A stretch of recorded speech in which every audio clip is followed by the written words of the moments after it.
Bonjour, bienvenue sur la chaîne. Voilà, aujourd'hui, avant de commencer cette présentation, je voulais dire merci à toutes les, voilà, aux personnes qui m'ont envoyé un petit message de soutien. Ça m'a fait beaucoup plaisir et ça m'a touché. Voilà, ça m'a beaucoup touché. J'ai toujours un problème à accepter les gentillesses, mais ça c'est une autre histoire. Donc aujourd'hui, je voulais vous présenter un tarot auto-publié qui a été édité, une première impression en petite quantité puisqu'il y en a eu 24 en tout. Donc ça a été créé par Camille qui a une boutique Etsy qui est Camille, c'est Jardin des Clos. Donc je vous mettrai l'information en barre d'infos. Et donc elle a créé un tarot qui s'appelle le tarot des paysages intérieurs. Donc dans ce tarot, je vais vous lire la petite introduction, enfin le petit message qu'elle passe. Je vous invite à l'intérieur de vous-même, dans cet espace infini, fait de vos histoires personnelles, de vos mémoires et de vos émotions. Laissez-vous porter par les images, abandonnez-vous, laissez-les vous envahir. Si une émotion, un souvenir, une sensation apparaît, accueillez-la. Les images et les perceptions sensorielles nous permettent d'entrer dans l'inconscient. Votre imaginaire est le meilleur chemin pour vous rencontrer. Camille. Donc c'est un tarot qui est fait avec des œuvres originales à la peinture à l'huile, voilà, sur papier. Donc pour l'instant il n'est plus disponible, mais il faudrait peut-être contacter la créatrice, donc Camille, qui va en faire une réimpression, voir un petit peu. Je pense que c'est en chemin, mais voilà, pour confirmation, s'il vous intéresse, il faut voilà, la contacter. Et donc ce tarot, alors quand je l'ai vu, je l'ai découvert en fait sur la chaîne de Katou Tarot, et il m'a obsédée pendant un moment. Moi j'étais partie pour m'acheter un jeu plutôt très très coloré, très summer, mais en fait je sais pas, c'est devenu voilà, c'est comme une obsession, et je me suis dit ben bon ben voilà, ben je sais celui-là, et puis c'est comme ça. Donc c'est celui-là que je me suis offert. Alors au niveau des cartes, on a des cartes, donc on a un bord blanc, ici sur le coin, donc on a le titre de la carte. Le dos, il est comme ceci, voilà. Après, les cartes sont sont plus larges qu'un tarot classique, peut-être un petit peu moins hautes, mais voilà. Au niveau de la qualité, bon, voilà, ça va. Mais je pense que sans les bordures, ça aurait été encore plus, voilà, ces œuvres, elles sont tellement belles que du coup, voilà, ça mériterait vraiment de les avoir pleine face. Donc, je vais commencer par vous montrer les arcanes majeures. Alors, on est sur des représentations qu'on peut qualifier, on va dire, minimaliste, avec quelque chose d'assez abstrait. On a toujours la présence d'un arrière-plan ici qui est toujours, voilà, qui vous donne une impression de profondeur, justement. On est dans quelque chose d'un jeu qui est vraiment basé sur l'intuitif. Après, il y a certaines cartes qui, pour moi, sont quand même proches, on va dire, de la carte du Rider-Waite. Et que dire encore, au départ, ce que j'avais un petit peu peur, c'est que d'y voir le côté un petit peu plus sombre, puisqu'on est quand même dans une palette, voilà, de couleurs assez terrienne, voilà, c'est sombre. C'est pour ça que j'ai mis mes petits fossiles ici, parce que ça, je trouve qu'ils vont bien ensemble. Mais en fait, il y a des cartes où moi j'ai trouvé le côté positif de la carte, puisque Camille dit qu'elle s'est surtout inspirée de la signification de la carte voilà, renversée. Moi, en tout cas, dans certaines cartes, j'y retrouve le côté positif, comme par exemple ici avec le fou. Donc on a des personnages qui sont juste croqués comme ça. Et qui sont donc, après, on peut y mettre bien évidemment toutes ces interprétations. Donc moi, le fou ici, je vois plutôt quelqu'un qui part à l'aventure, dans le sens, on va dire, positif, et qui peut-être aussi s'éloigne aussi de quelque chose qui était pas super pour lui.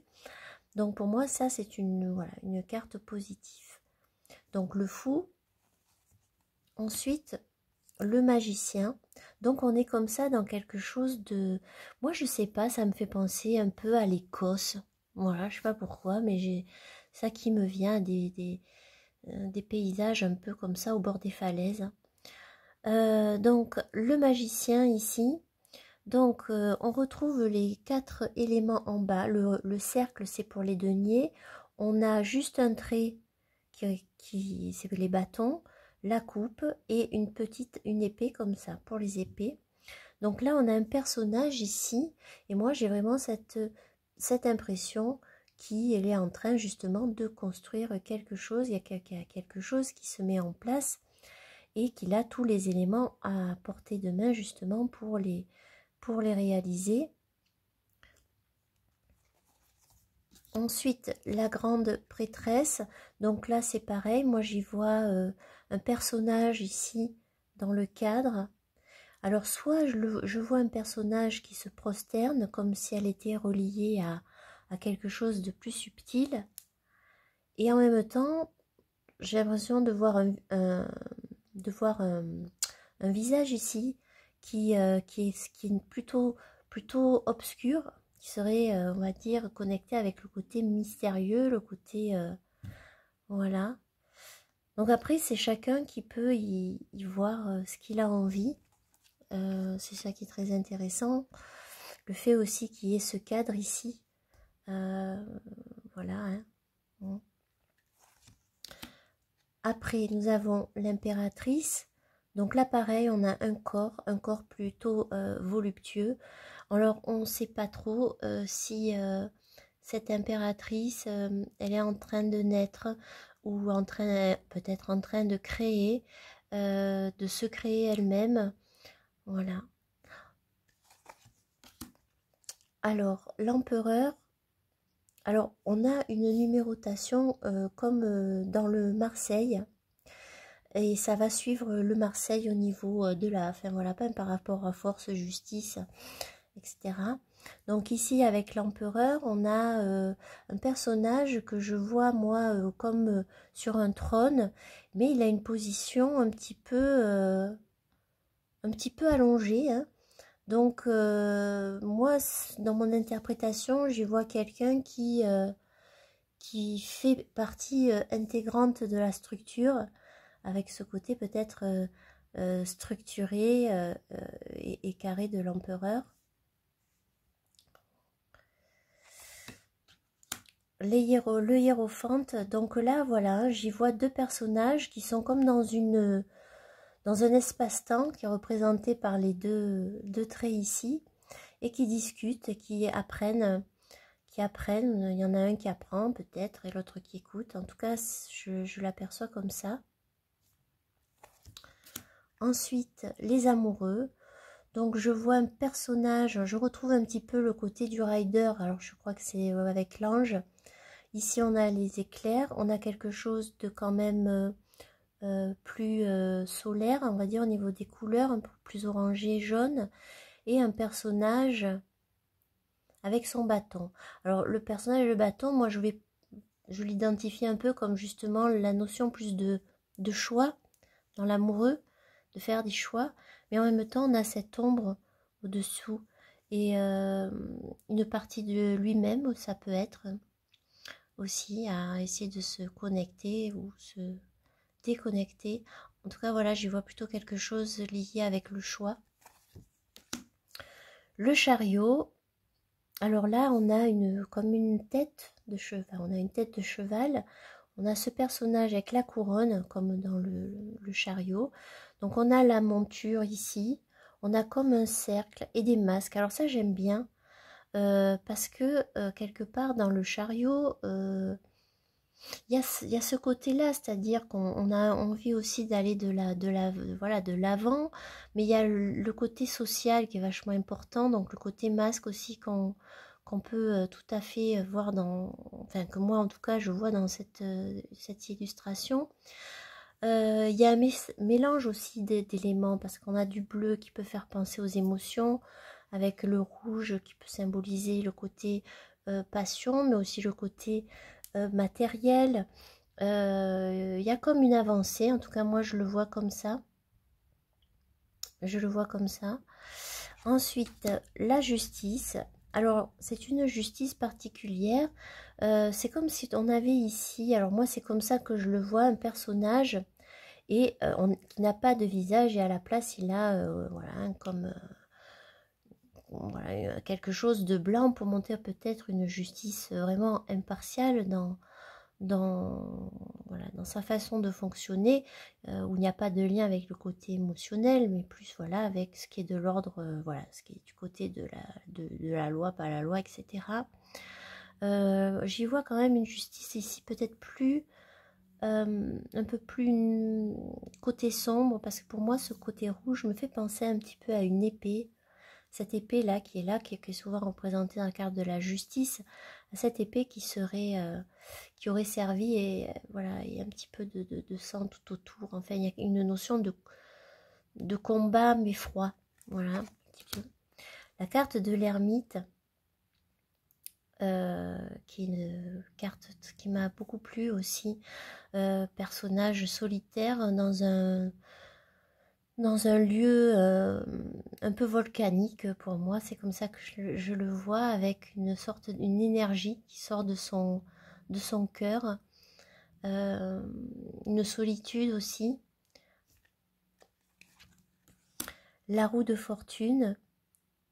Alors moi, cette roue de fortune, j'y vois comme ici, avec ce trait ici, ce fil comme ça. J'y vois comme un ballon avec une ficelle, la roue de fortune, ce côté un petit peu justement de ne pas, voilà, d'être soumis à des aléas, les aléas de la vie. Donc ça me fait penser à un ballon qui flotte et qui... Voilà, j'aime bien aussi ici. La force, donc on va retrouver en 11. Alors je l'aime beaucoup, je trouve qu'elle a un côté un peu fossile, un peu préhistoire, cette force. Et ce qui est intéressant, c'est qu'on voit que les deux, le personnage ici et cet animal à tête de crâne, de lion peut-être, ils sont côte à côte, chacun regarde dans une direction, mais ils sont côte à côte, donc il y a une confiance aussi. Qui est là entre la bête et la personne. Donc il y a une confiance, il y a voilà, il y a quelque chose de cet ordre-là. Il y a quelque chose quand même aussi de primitif, hein, avec presque voilà, ouais, primitif. Ensuite, le pendu. Alors c'est une carte qui me porte, enfin voilà, où je vois plusieurs interprétations, c'est-à-dire soit je vois un personnage, même deux, comme des sortes de personnages un peu fantomatiques, éthérés, qui sont là, comme ça. Soit je vois une personnage qui est plutôt en train d'aller vers le fond. En tout cas, ce qui est certain, c'est qu'on a bien... Enfin, moi, en tout cas, j'y ressens bien le côté du pendu qui, avec quelque chose du temps qui passe, ou du fait d'être suspendu à quelque chose, comme si là, c'était une sorte de coulée, comme ça. Voilà. Il y a quelque chose de cet ordre-là, pour moi. la mort, donc dans la mort, pour moi ici le personnage avec ce bâton, ça va représenter la mort, un peu comme on peut le voir dans le rider sur le cheval. Et le personnage ici, donc une mort physique peut-être avec la nature qui prend la place. Et ce personnage aussi est très charismatique, je ne sais pas si on va bien le voir. Alors moi, j'y vois comme un personnage un peu mystique, une sorte d'ange ou de personnage un peu à la Marie, avec une sorte de petite couronne sur la tête. En tout cas, il y a une sorte d'accompagnement dans la carte, entre une communication entre les trois personnages. La tempérance ici, donc là moi ce que j'aime bien c'est que j'y vois le côté de la nature qui grandit à son rythme, bien évidemment avec les aléas aussi pour maintenir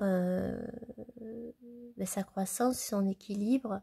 Donc j'y vois comme une pousse avec quelque chose qui est en train de bourgeonner, de germer, qui va grandir. Mais c'est à flux tendu. Ensuite, donc, la carte du diable. Alors moi, là, j'y vois comme un personnage qui a sa pique, là, et puis vous passez comme ça, et paf, on vous donne un coup de bâton. Enfin, voilà, pour moi, ce diable-là, c'est que je vois un personnage plutôt souterrain, avec un côté, justement, de l'ordre un petit peu plus dans la dissimulation, caché, et qui sort à certains moments. En tout cas, au niveau artistique, j'aime beaucoup. J'aime beaucoup. J'aime beaucoup ce qu'a fait Camille avec sa vision du tarot, avec sa façon de créer ses cartes. Alors ici, on peut reconnaître quand même un peu la tour. On a deux personnages qui ont un, on a l'impression qu'ils chutent. Pour moi, l'autre, oui, il est carrément allongé, avec là-bas comme une structure au bord de l'eau qui est en feu avec ce nuage un petit peu jaune. Voilà, donc là on reconnaît un peu plus. L'étoile, alors très jolie carte d'un personnage qui pour moi est dans sa bulle. L'espoir en soi, l'espoir se protéger aussi, hein, ça fait partie aussi se protéger. Et c'est très intéressant parce que quelque part quand vous placez les cartes les unes à côté des autres, vous avez vraiment toute une scène qui va se passer en bas avec un paysage, un ciel très... Et c'est pour ça que sans bordure, je pense que ça serait sympa. Ensuite, on a la carte de la lune. Donc là, on reconnaît un petit peu comme ici, si on avait les deux colonnes, la lune ici, avec un personnage devant la lune, un soleil, alors là, pour le coup, beaucoup plus chaud que les autres cartes, avec deux personnages ici. Moi, je vois deux personnages qui peut-être dansent ou se brûlent. Donc là, c'est chacun. Le jugement, j'aime beaucoup, avec cette notion de chemin et voilà, de récolter ce qu'on va voilà, le chemin que l'on va prendre et ce que l'on va récolter. Et pour terminer, le monde, j'aime beaucoup. Pour moi, cette sphère, ça représente le monde avec une sorte d'énergie qui descendrait et et où tous les éléments seraient retrouvés. J'y vois presque comme une fleur qui est en train de d'éclore dans ce paysage plutôt, on va dire, un peu désertique. Donc voilà. Alors c'est vrai que du coup ça c'est un peu long, mais c'est vrai que voilà, c'est pas un tarot qui se lit trop voilà, hein, facilement du premier coup pour beaucoup. Donc ici on a donc la série des coupes, donc as de coupe, avec ici pour moi j'y vois comme une radio au niveau du thorax, quelque chose comme ça. C'est ce qui me vient. radio du cœur, des émotions, fait quelque chose dans ce style-là. Ensuite, le 2, donc là, on voit plus ou moins hein, la rencontre entre deux personnages. Alors, le 3 de coupe, ici, on a les deux sens, pour moi, du 3. Dans le sens, on a le côté célébration, mais comme les coupes sont renversées, c'est plus, genre, on a fait, c'est un peu dans le côté de l'extrême. Voilà. Ah, celle-là, elle est très belle. Attendez, parce que c'est le 4 de coupe. Donc, on est recroquevillé sur soi. On ne voit pas la coupe qu'il y a derrière. On s'enfonce. J'aime beaucoup, beaucoup. Ensuite, le 5. Alors là, on a quelque chose de très, très sombre ici. Et là, on a un personnage... qui a l'air dépité, un petit peu la tête baissée, toutes ses coupes renversées. Et avec cette couleur un peu rouge qui sort des coupes, ça me fait penser au côté, justement, on n'est pas dans l'action, on est plutôt dans le côté, justement, on a perdu l'action, on est plutôt dans quelque chose on est plutôt un peu sclérosé. Mais bon, en même temps, peut-être qu'on quitte quelque chose de plus difficile derrière. Ensuite, le 6.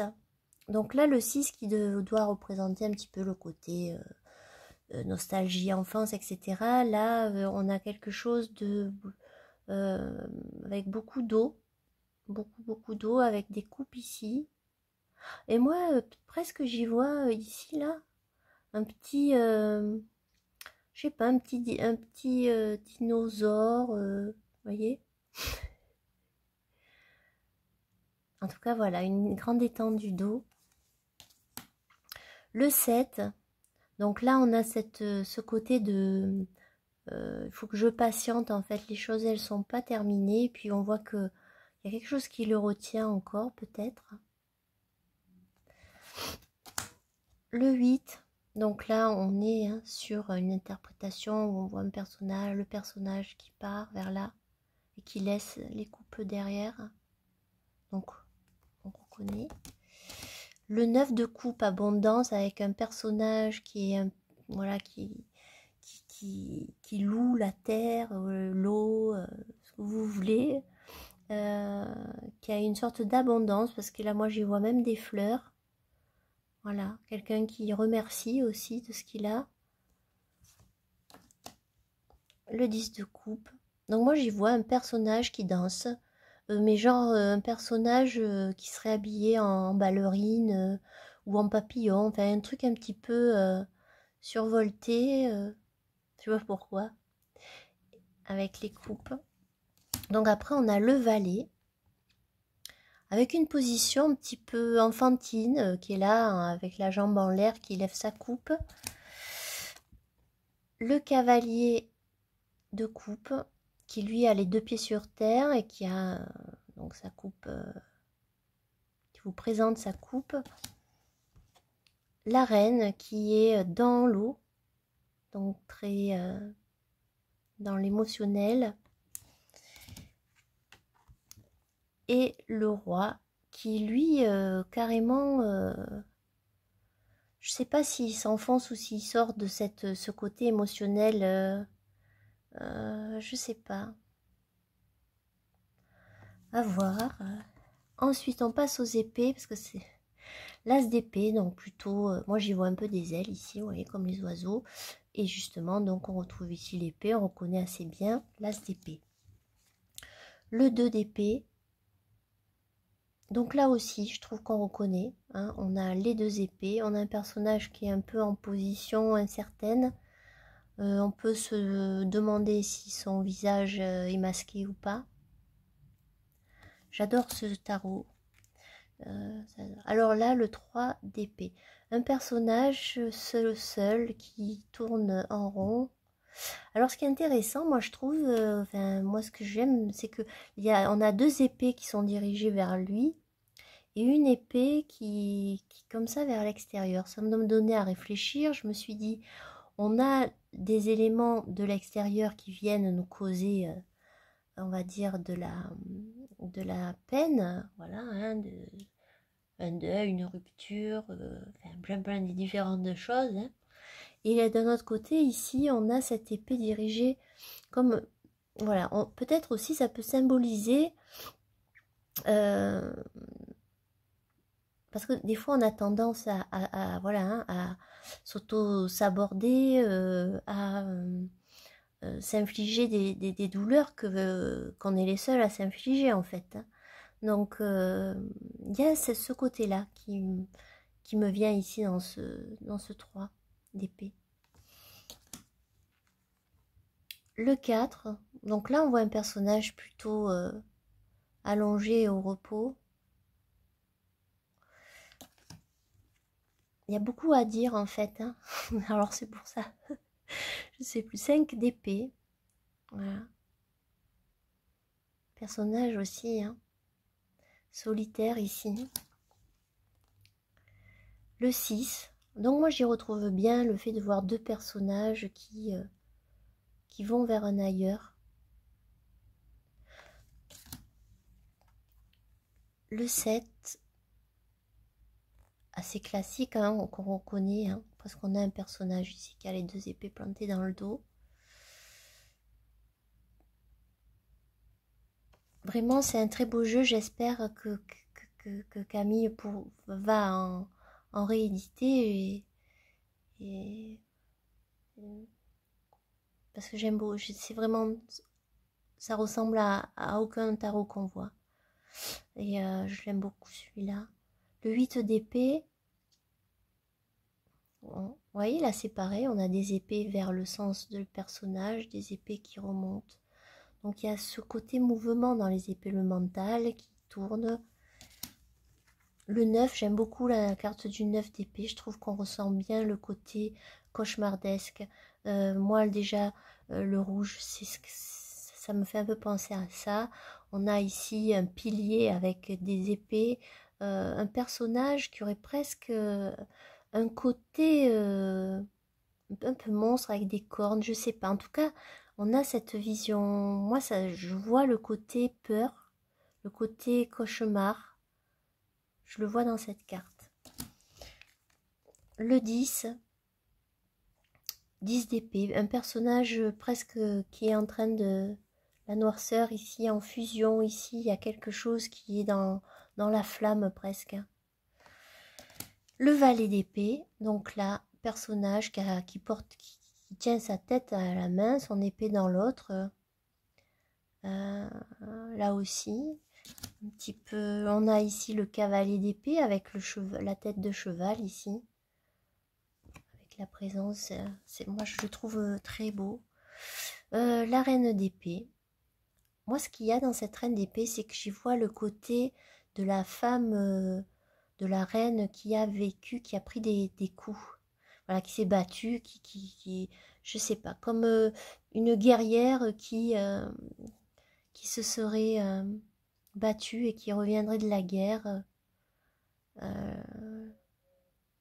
et qui est là. J'aime beaucoup. Le roi d'épée ici, avec des éléments, on va dire, très structurés, carrés, assis, posé, brandissant son épée. Ensuite, on passe au bâton, donc l'as de bâton. J'adore les couleurs. Après, je sais pas si mon téléphone rend bien, mais... Le 2 de bâton, alors moi j'y vois deux personnages, hein, on les voit quand même assez bien, les bâtons. Et ils ont les idées, ils ont ce que... Voilà, ils vont faire leur truc, mais ils sont quand même encore encerclés par quelque chose. Ils sont dans la planification et pas dans l'action encore. Alors que dans le 3, on a l'impression que ce fil rouge là est en train de se lever et que le personnage du coup peut déambuler dans la carte. Le 4 de bâton, alors un personnage qui célèbre tout seul, hein, tranquille. Donc ça peut passer aussi justement par ce côté-là, hein, célébrer nos propres victoires. Le 5, on le reconnaît assez... Oui, de bâton, on le reconnaît un peu assez facilement, hein, avec cette notion un peu de personnages qui ont chacun leur bâton. C'est un peu le challenge, la compète, c'est un peu... Voilà. Le 6 de bâton. 6 de bâton, personnage peut-être qui a réussi à terrasser quelque chose et qui sort victorieux. En tout cas libéré peut-être. Une prison. Le 7 de bâton. Et voilà, le truc c'est que ce jeu il permet vraiment de pouvoir y trouver tellement de choses différentes. Le 9 de bâton. Chacun, et c'est vraiment beau parce que en plus on voit vraiment différents aspects dans la carte. Le 10 de bâton, voilà, moi j'y vois le 10, donc on a le fardeau, soit le fardeau il nous a poussé en arrière, on tombe, voilà, c'est ça, soit au contraire il y a quelque chose qui vient nous enlever le fardeau, qui nous permet de nous relever. Ensuite, le valet de bâton, je ne veux pas toutes les dire ce que je ressens surtout, mais le cavalier, la reine de bâton, très avec beaucoup d'énergie au niveau des couleurs, et le roi de bâton avec une énergie beaucoup plus dense, mais peut-être plus sombre. Ensuite, les pentacles, donc là c'est l'as. Le 2, donc le 2, on a un personnage, on a ici 2 pentacles. On peut y voir ce côté-là de trouver, d'arriver à équilibrer, de quelque chose qui est un sol qui est plutôt mouvant, malléable. Le 3, avec ici plutôt un travail solitaire. Enfin pour moi, là, comme je le vois, un travail de la terre, peut-être. Voilà. Le 4, donc là on voit quand même un personnage qui garde ses pentacles. Le 5 de pentacle. Et c'est bizarre parce que vous voyez, les personnages, ils sont, on va dire, très schématisés. Et pourtant, je trouve qu'on ressent l'émotion. On n'a pas les traits, voilà, le visage, les yeux, mais par rapport à la posture, par rapport au trait de crayon, je trouve qu'on ressent les émotions des personnages. Le 6, avec cette forme de partage entre les deux. Le 7 de pentacle. Donc là on attend, hein. Le 8, donc là on voit quelque chose de beaucoup plus chargé, avec un travail minutieux, peut-être un personnage en train de récolter, de planter, un travail beaucoup plus profond. Le 9 de pentacle, donc c'est plus coloré ici. Le 10, avec quelque chose de positif, j'y vois des personnages qui dansent presque. Le valet, le cavalier,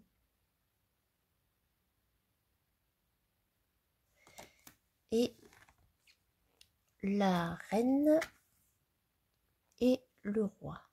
Vous voyez, si je les mets à côté, la reine et le roi. Et donc je me suis dit, ce jeu, il irait très bien avec un oracle. Je vais vous montrer, c'est le Starcy Oracle de Tricia Murray. Et je trouve je me suis dit, vont très bien aller ensemble, parce que ce sont des dessins aussi quand même très... Enfin voilà, c'est toujours suggéré. Mais par exemple, vous voyez, je trouve que il y a quelque chose quand on les met ensemble. Hop, on va prendre notre carte. voilà, je trouve qu'ils vont, voilà, qu'ils s'accordent bien.